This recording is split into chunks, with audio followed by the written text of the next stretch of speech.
Boston's a really old city. You've got cobblestone streets, you got old brick buildings. It's probably older than your grandma. I'm not totally sure about that, but there's a chance. I'm losing it right now.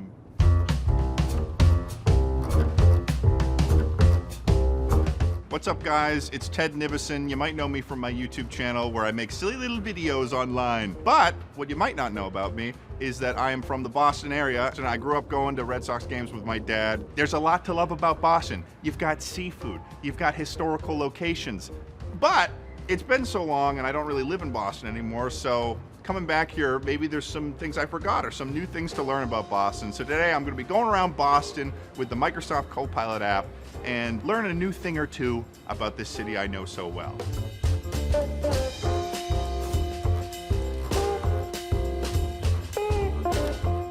All right, so we're at another stop along the Freedom Trail. Right behind me is what I believe to be Paul Revere's house. I mean, it says it on the sign. And I think I went here as a kid on like a field trip or something, but it's been a while, so let's ask Copilot what it has to say about it.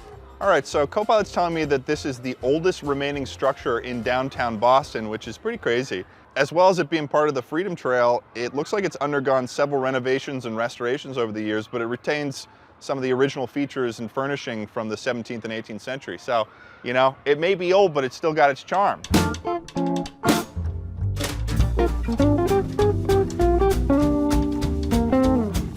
So we've been walking around Boston for the last couple hours, and I was saying to the crew, guys, this little boy deserves a little treat. So I'm thinking we ask the Copilot app what the best pastry spot in Boston is. Hey, would you tell me what the best pastry spot in Boston is? Okay, so the first result is a little bit controversial. They're saying that it is modern pastry. So, you know, let me know in the comments what your favorite pastry spot in Boston is, but we're gonna go check that out now. It's nice to meet you, Nice Gianni. to meet you as well, man. I'm excited to be here. Thank you. I'd love it if you told me a little bit about the history of modern pastry. So modern pastry's been here since 1930. It was started by my grandfather's uncle, so my great uncle. I'm the 6th generation pastry chef going Wow. back to Italy. I'm one of the grandkids left in the business. Wow. Going strong. Wow, that's awesome. All right, so we've got a little setup here. Would you Yes. be able to walk us through the creation of the legendary cannoli? Absolutely. We Cool. have a ricotta bag here. We have a cannoli. You want to make sure you're going all the way in so you don't bite into it. There's like an air hole in it. Yeah. And then for your toppings, you're just going right here. Oh, easy. You're an expert. I've made a few of them in my day. Yeah. So Gianni, Yep. would you do me the greatest favor? I feel like we're friends now. Absolutely. You know, perhaps I could try my hand with this ricotta here and Sure. and- We have a ricotta bag. You're gonna take it, get a good grip on it. okay. You're a pro.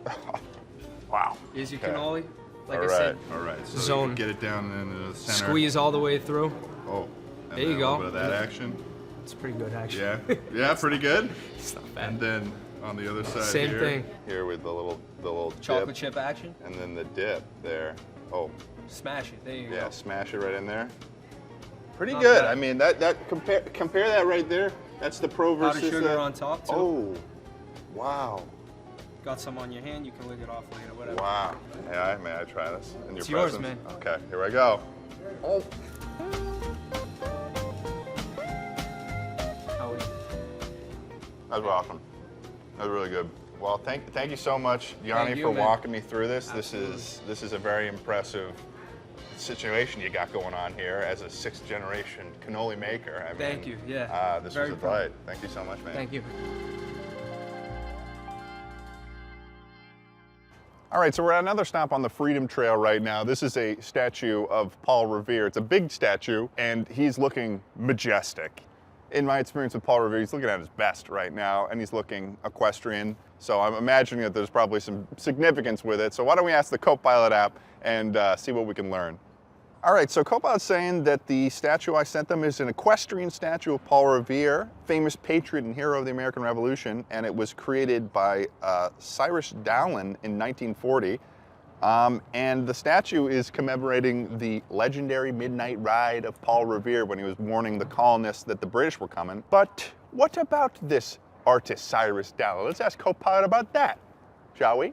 Okay, so it's saying that the artist of the statue is Cyrus Edwin Dowling, who was an American sculptor who was born in Utah in 1861 and died in Massachusetts in 1944.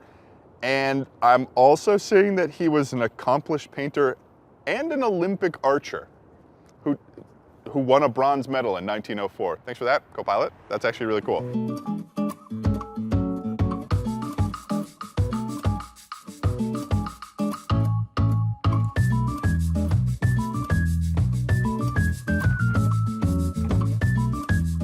So here we are at the Barking Crab in Boston. This is actually one of my personal favorite seafood restaurants in Boston. But if you've never been here before, then you can use the co-pilot app and ask for some menu recommendations. So why don't we try that right now and see what co-pilot has to say. All right, so it's giving me a couple options here. One of them, it's saying if I'm feeling adventurous, I can try the Shellfish Tower. But it's also telling me if I want a traditional New England dish, I could try the lobster roll. Honestly, why don't we head on inside and check out what they've got. I'm here with the owner of the Barking Crab, Matt.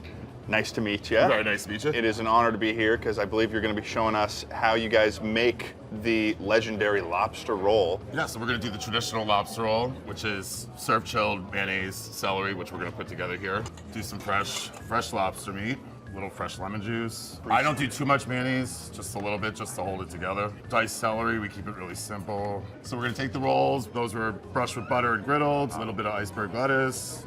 Some people use bib lettuce. We like to crunch iceberg. Wow. Oh yeah. And I guess it's time to just give this guy a try here.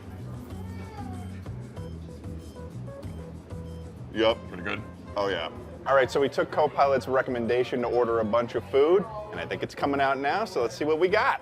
Fish Thank you. platter. Oh yeah. Traditional lobster roll. Oh, the beauty. Oh my goodness. Shellfish tower. Holy crap. Are you seeing this? This is a lot of seafood. Oh, it's a scalp.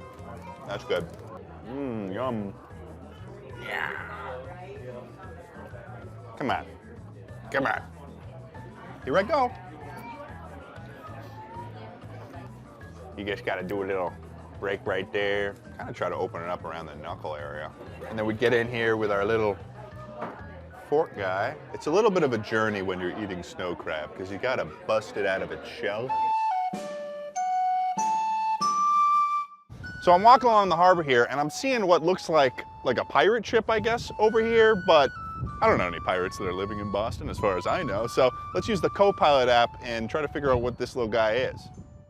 All right, so this is the USS Constitution, also known as Old Ironsides. It's a three-masted, wooden-hulled heavy frigate of the United States Navy, and it's the world's oldest commissioned naval warship still afloat. So they still got people working on that thing right now. So that's pretty cool.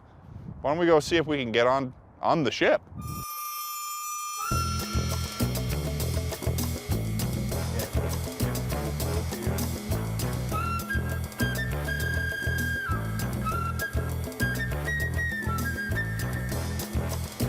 Hand on this towards me, right hand straight down. Okay, getting excited.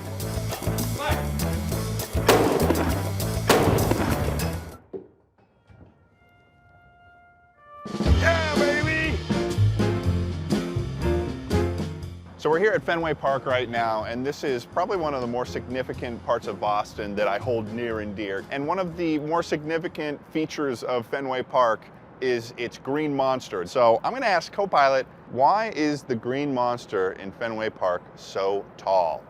All right, so it's telling me the green monster is the name of the 37 2-foot-inch high left field wall at Fenway Park. It was designed originally to prevent easy home runs from right-hand hitters, but the wall was not painted green until 1947, which is interesting because what was it doing all those years? Was it not green? What was it, red? What was it, blue? Well, well, well. What a delight to be walking around Boston, checking out all these historical locations, and to get to know the city that I grew up with a little bit more. And it's thanks to co-pilot, your everyday AI companion. Thanks for watching. Make sure to subscribe and like below. Peace out, folks.